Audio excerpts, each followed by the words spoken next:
Hello, all of you. Today is the 16th of the October, 2023. It's 4:52 p.m. in the Turkish time, so it must be early hours of the USA as well. So this time I wanted to make a video about retirement preparation, or early retirement. You can consider it as a passive saving, how much passive saving money you need to retire early. If you like something like that. I don't. I want to work, but I want to work at things I enjoy. So I'm 68 and I enjoy working. I do videos on YouTube, Turkish English. I write on Twitter. I'm offered many sponsorships. I don't accept sponsorships, but I'm a collectioner.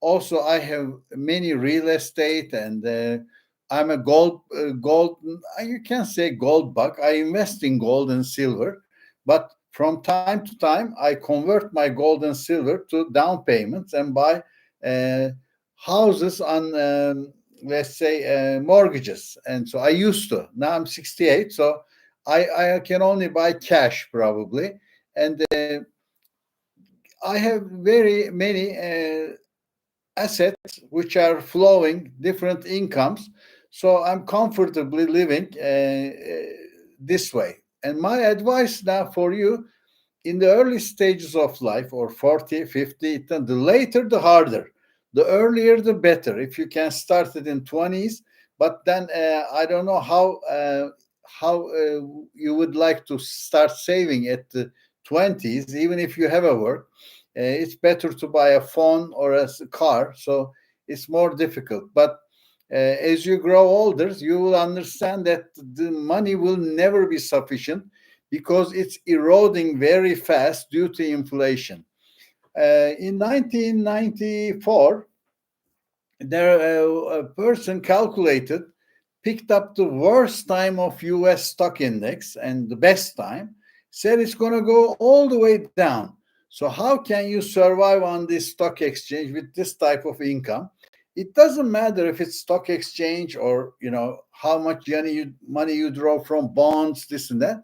It's the calculation that counts.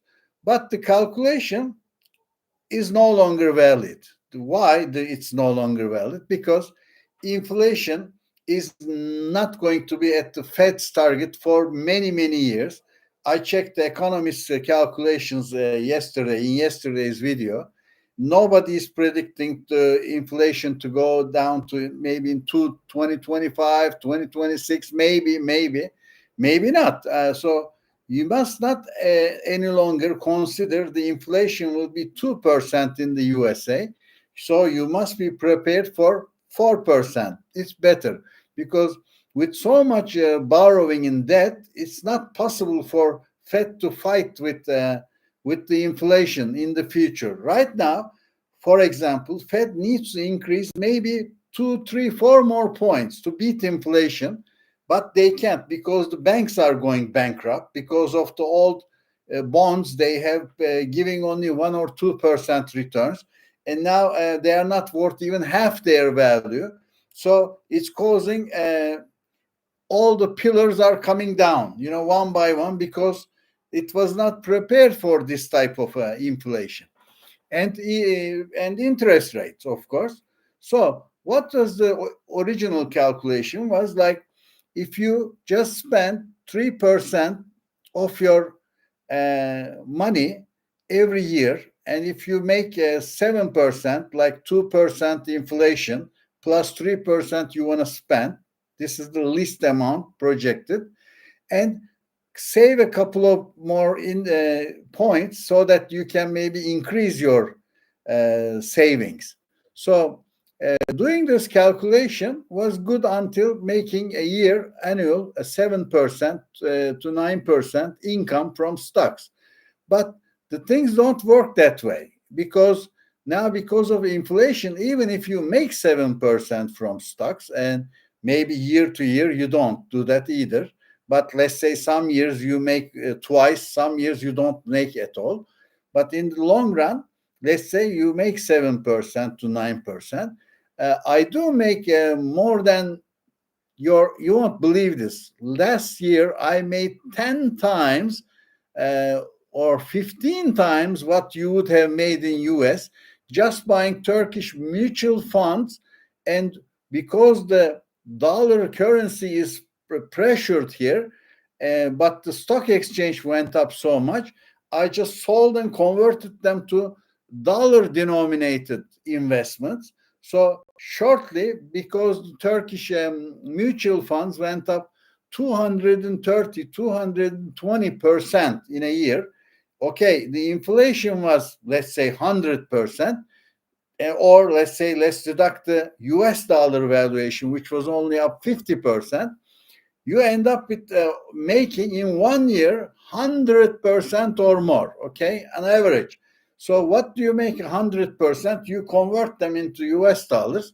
It's 7 years is 70%, okay. So 100 is like 10 years, 12 years worth of saving in 1 year.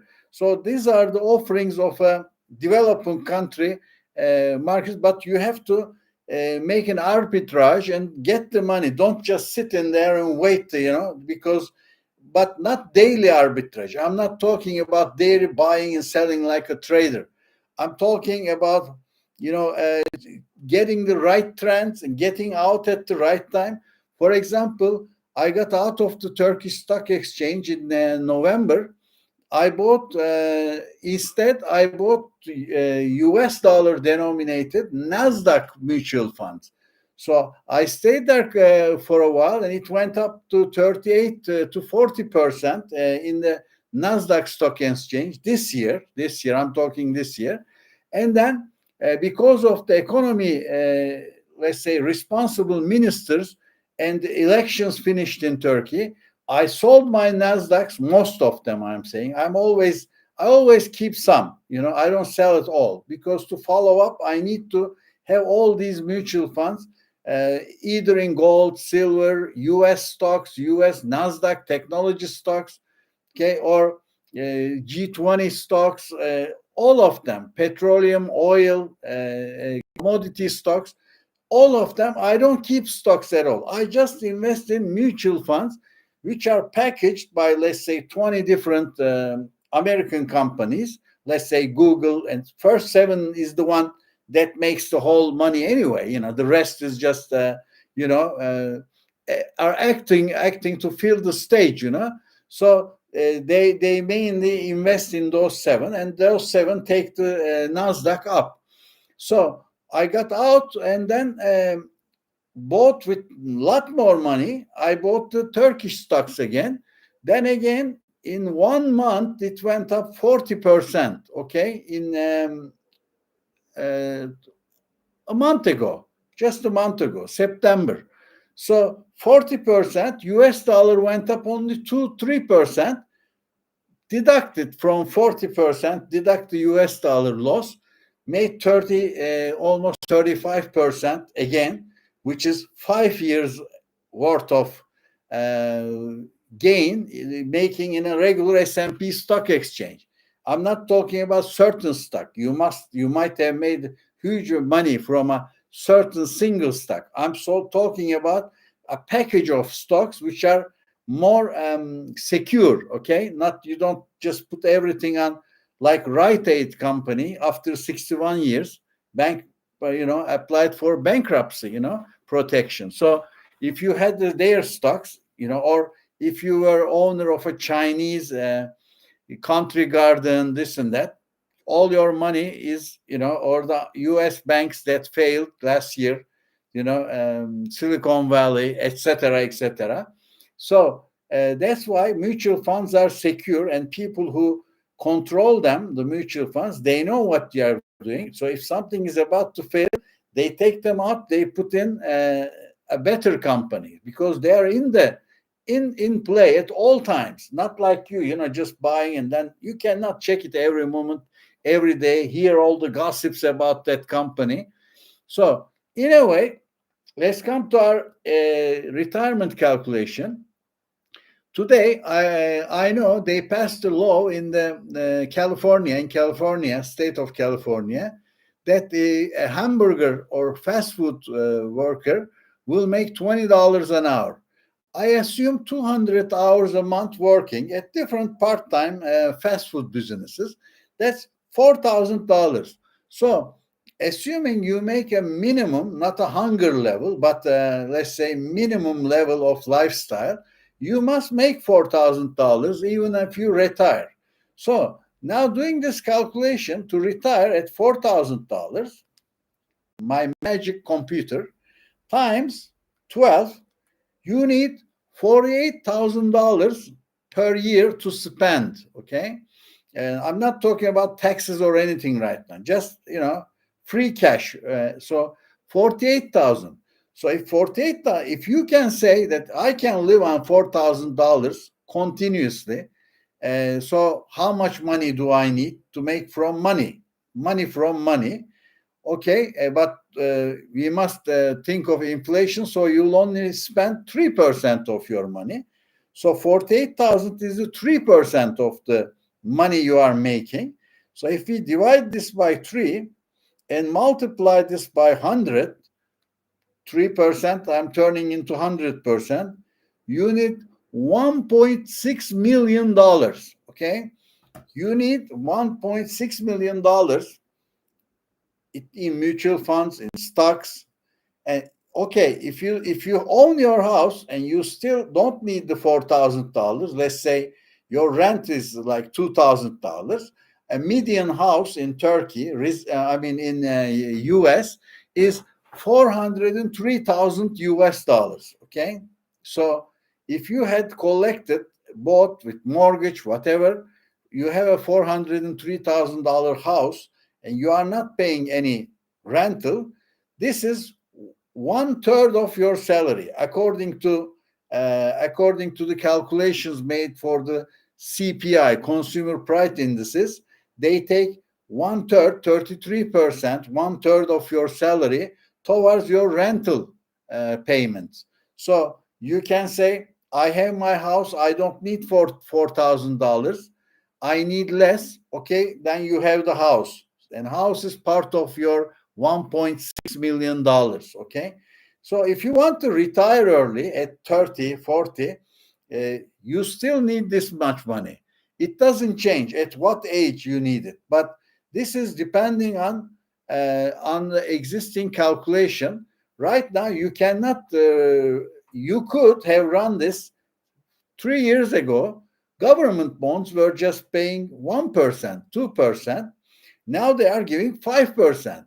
But inflation, if inflation goes back to 2%, you can live off government bonds, spending the 3%. Okay. But right now you are losing money because your capital is eroding together with the interest rates. And nobody knows where this 5% how many years it will take for it to fluctuate. And I'm taking government Bureau of Labor statistics numbers because I'm watching many videos of American economists as well. And most of them say like shadow statistics.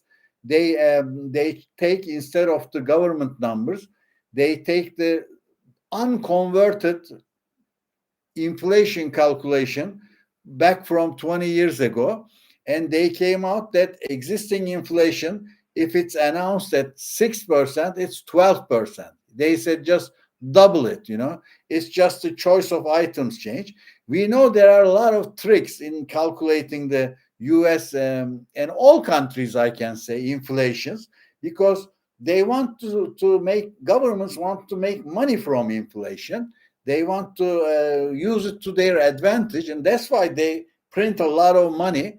And they change the rules, actually. You didn't change the rule. They changed the rule by printing a lot of money and causing inflation. And now they want to correct it. We'll see.